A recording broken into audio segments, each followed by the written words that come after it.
بسم اللہ الرحمن الرحیم۔ محترم سامعین، السلام علیکم۔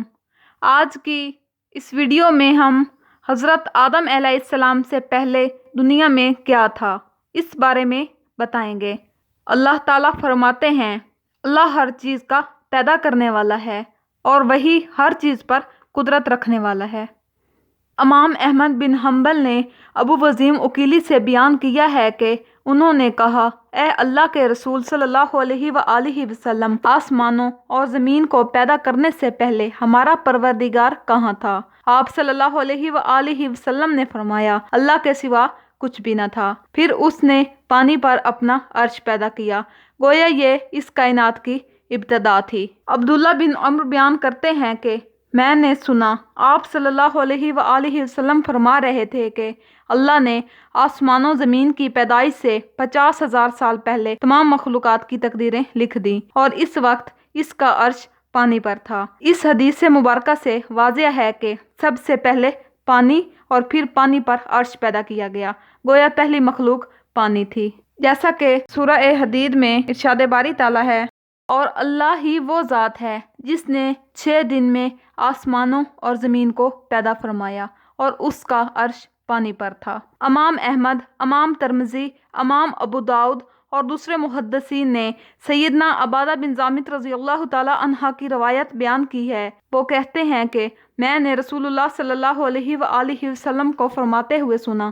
آپ صلی اللہ علیہ وآلہ وسلم فرما رہے تھے، بلا شبہ اللہ نے پانی کی تخلیق کے بعد قلم کو پیدا کیا، پھر اللہ نے اس کو حکم دیا کہ لکھ، چنانچہ وہ اسی وقت چل پڑا اور قیامت کے دن تک ہونے والی ہر چیز لکھ دی۔ یہ خدا کا علم تھا جسے قلم نے اس کے حکم کے مطابق لوح محفوظ پر لکھ دیا۔ یمن سے آئے ہوئے ایک وفد نے رسول اللہ صلی اللہ علیہ وآلہ وسلم سے کہا کہ ہم آپ کے پاس دین کی سمجھ اور ابتدائے خلق کے بارے میں پوچھنے کے لیے آئے ہیں کہ سب سے پہلے کیا چیز تھی؟ آپ صلی اللہ علیہ وآلہ وسلم نے فرمایا، اللہ تھا، اس سے پہلے کوئی چیز نہ تھی، اس کا عرش پانی پر تھا، پھر اس نے لوح محفوظ پر ہر چیز لکھ دی اور پھر آسمانوں اور زمین کو پیدا کیا۔ جب اللہ پاک نے زمین کو پیدا فرمایا تو وہ حرکت کرنے لگی۔ پھر اللہ پاک نے زمین پر پہاڑوں کو پیدا فرمایا، جس وجہ سے زمین کی حرکت رک گئی۔ اللہ پاک نے ہفتے کے دن مٹی کو پیدا کیا، اتوار کے دن زمین میں پہاڑوں کو پیدا کیا، پیر کے دن درخت پیدا کیے، منگل کے دن تکالیف، مصائب اور بیماریاں پیدا کی، بدھ کے دن نور کو پیدا فرمایا، جمعرات کے دن زمین میں چوپایوں کو پھیلا دیا اور تمام مخلوقات میں جمعے کے دن کی آخری گھڑیوں میں یعنی عصر سے رات کے درمیان میں آدم علیہ السلام کو پیدا کیا، لہٰذا آخری مخلوق انسان تھی۔ ان میں سے آخری نمبر آدم علیہ السلام کا تھا، جبکہ آدم علیہ السلام نسل انسانی میں سب سے پہلے اور تمام انسانوں کے باپ ہیں۔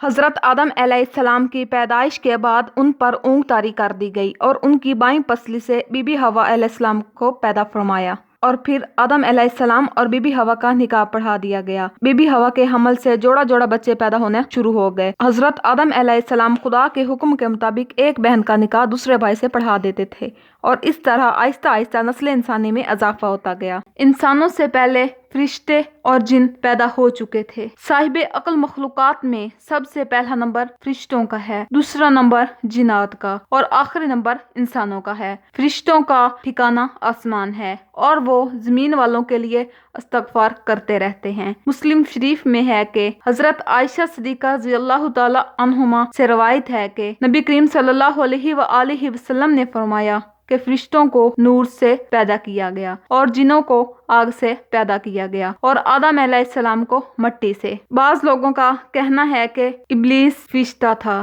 حالانکہ یہ بات کہنا بالکل غلط ہے، کیونکہ جب اللہ پاک نے آدم علیہ السلام کو پیدا فرمایا تو تمام فرشتوں کو حکم دیا کہ آدم علیہ السلام کو سجدہ کریں۔ تمام فرشتوں نے آدم علیہ السلام کو سجدہ کیا، ابلیس لعین نے سجدے سے انکار کر دیا۔ رب پاک نے فرمایا کہ اے ابلیس، میں نے سجدے کا حکم دیا ہے اور تو نے سجدہ کیوں نہیں کیا؟ ابلیس لعین نے جواب دیا، جیسا کہ ارشاد باری تعالیٰ ہے کہ مجھے لائق نہیں کہ میں آدم کو سجدہ کروں، میں آگ سے پیدا کیا گیا ہوں اور وہ مٹی سے پیدا کیا گیا ہے۔ حالانکہ اس وقت ابلیس لعین یہ بھی کہہ سکتا تھا کہ مجھے مٹی سے پیدا کیا گیا ہے، لیکن اسے آگ سے ہی پیدا کیا گیا تھا، اس لیے اس نے کہا کہ مجھے آگ سے پیدا کیا گیا ہے، لیکن فرشتوں کو نور سے پیدا کیا گیا ہے، لہٰذا یہ بات کہنا بالکل غلط ہے۔ ابلیس لعین جنات میں سے ہی تھا اور اس کی پیدائش بھی آگ سے ہی ہوئی۔ حضرت ابن عباس رضی اللہ تعالی عنہ فرماتے ہیں کہ پہلے زمین پر جنات کئی ہزار سال تک حکومت کرتے رہے، سب زمین پر قابض تھے، حیوانات نباتات سے نفع اٹھاتے اور آسمان پر آتے جاتے تھے۔ پھر جنہوں نے فساد مچایا، خون ریزی شروع کی، پھر پروردگار عالم جل جلالہ نے فرشتوں کو حکم دیا کہ جنوں کو زمین سے دور کرو تاکہ ان کی آلودگی سے زمین پاک ہو جائے۔ پھر فرشتوں نے خدا کے حکم کے موافق جنوں کو مار مار کر پہاڑوں اور جنگلوں جزیروں میں پہنچا دیا۔ ابلیس لعین بھی انہی میں سے تھا اور اس کا نام عزازیل تھا۔ اس کا ایک تخت ہے اور وہ تمام جنوں کا سردار اور حکمران ہے۔ اس کا شاہی تخت پانی پر ہے، لیکن ہمیں اس کی متعین جگہ معلوم نہیں۔ اگر ویڈیو اچھی لگی ہو تو ہمارے چینل کو لائک کریں اور سبسکرائب کریں، کیونکہ اس طرح کی اسلامک ویڈیوز ہم آپ کے لیے لاتے ہی رہتے ہیں۔